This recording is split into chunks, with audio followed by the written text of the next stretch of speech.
எல்லாரும் நல்லா இருக்கீங்களாப்பா?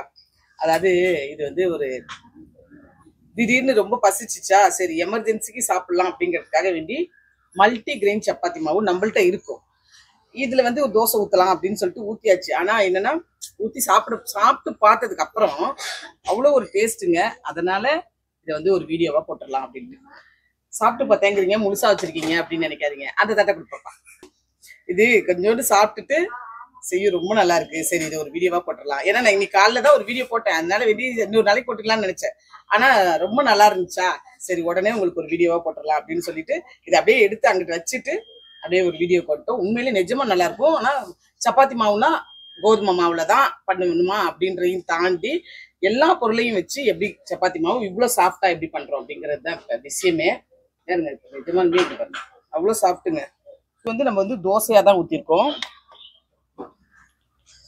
இது வைக்கணும்னு கூட அவசியமே இல்லை, இது இல்லாமலே ரொம்ப நல்லா இருக்கும். சரிங்களா? எப்படி என்னென்ன பண்ணிருக்கோம் அப்படிங்கிறத வரப்போ நேரத்தில் ஒரு வீடியோவை பார்த்துடலாம். சரியா? அதுக்கு முன்னாடி ஒரு தோசை ஊற்றிடலாம். உண்மையிலே நிஜமா நல்லா இருக்கு. இதுல என்னென்ன போட்டிருக்கோம் அப்படின்னா, மிளகு, ஜீரகம், அப்புறம் வெங்காயம், கொஞ்சமா நறுக்குன இஞ்சி, கொஞ்சோண்டு பச்சை மிளகாய் பொடிசா நறுக்குனது, அவ்வளவுதான். கொத்தமல்லி தலை, முக்கியமா கொத்தமல்லி தலை, இவ்வளவுதான் போட்டிருக்கோம். இந்த டயட் இருக்கணும்னு நினைக்கிறவங்க, கம்மியா சாப்பிடணும் ஆனா ஹெல்த்தியா சாப்பிடணும் அந்த மாதிரி நினைக்கிறீங்கல்ல, அந்த மாதிரி உள்ளவங்களுக்குலாம் இது வந்து ஒரு அருமையான ரெசிபிப்பா. நிஜமாலுமே தான் அவ்வளோ சூப்பரா இருக்கும். சிம்பிள் தான். ஒரே ஒரு டைம் மட்டும் நீங்க ரெடி பண்ணி வச்சுட்டீங்கன்னா போதும். அப்புறம் வந்து எப்போ பார்த்தாலும் டிஃபனா சாப்பிட்டுக்கலாம். சரியா? என்னென்னு பார்த்துக்கலாம். ஈஸியான ரெசிபி தான், வாங்கிக்கலாம். இப்போ பார்த்தீங்கன்னா மல்டி கிரெயின் சப்பாத்தி மாவு அல்லது தோசை மாவு. சரிங்களா? அதுக்கு வந்து நம்ம கோதுமை மாவுலேயே தான் முன்னாடி பண்ணியிருக்கோம். இப்போ அப்படியே பண்ணணும்னு இல்லை, நீங்கள் எப்படி வேணாலும் பண்ணலாம். நான் அளவுகள் மட்டும் சொல்கிறேன். நான் அது என்னென்ன பொருள் எடுத்துருக்கோன்றதை நான் உங்களுக்கு சொல்லிடுறேன்ப்பா. இது வந்து நீங்கள் வந்து கணக்கு என்னென்ன பொருள்ன்றதை சொல்லிடுறேன், அளவுகளையும் சொல்லிடுறேன். சரிங்களா? எப்படி வர ஃபர்ஸ்ட்லேருந்து இங்கேருந்து வரவா? இது வந்து சாமை, கம்பு, சோளம், ராகி, சோயா பீன்ஸு, ஆளி விதை, பச்சை பயிறு, கோதுமை, அப்புறம் கொள்ளு, அப்புறம் கடலைப்பருப்பு, அப்புறம் தாமரை விதை. எல்லாமே சொல்லிட்டேன். நான் ஒரு வாட்டி செக் பண்ணி பார்த்தேன், எல்லாமே சொல்லிட்டேன். இதுல கோதுமையோட அளவு மட்டும் ஒரு பங்கு, அதாவது இந்த பொருளோட இது வந்து ஒரு கிலோ எடுக்கிறீங்கன்னா கோதுமை மட்டும் 2 கிலோ எடுத்துக்கோங்க. மிச்சப்படி எல்லாத்தையும் ஒரே அளவா போட்டுக்குங்க. அவ்வளவுதான்ப்பா. எல்லாத்தையும் அப்படியே அரைச்சிட்டு வந்துடுறது தான்.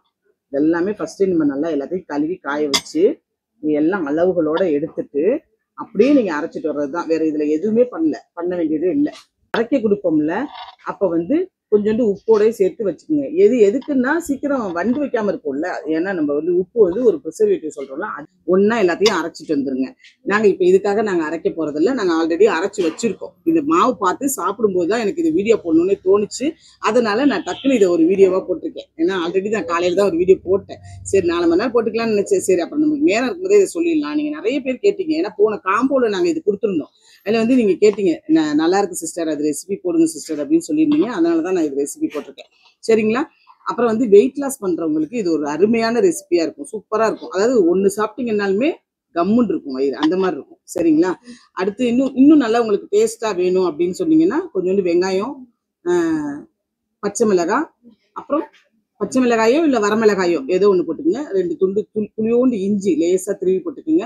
அப்புறமா வந்து கொத்தமல்லி, மிளகு, ஜீரகம் போட்டு நல்லா ஜம்முன்னு ஊற்றி சாப்பிட்டீங்கன்னு வச்சுக்கோங்க. இன்னும் டேஸ்ட்டாகவும் இருக்கும். தொட்டுக்க எல்லாம் எதுவுமே வேண்டியதே இல்லை. தொட்டுக்க எல்லாமே நீங்கள் சாப்பிடலாம். ரொம்ப அருமையாக இருக்கும். சிம்பிளான ஒரு ரெசிபியாக சொல்லியிருக்கேன். ட்ரை பண்ணி பார்த்துட்டு எப்படி இருக்குன்னு சொல்லி கமெண்ட் பாக்ஸில் சொல்லுங்கள். நம்ம நெக்ஸ்ட் ஒரு வீடியோவில் பார்க்கலாம்.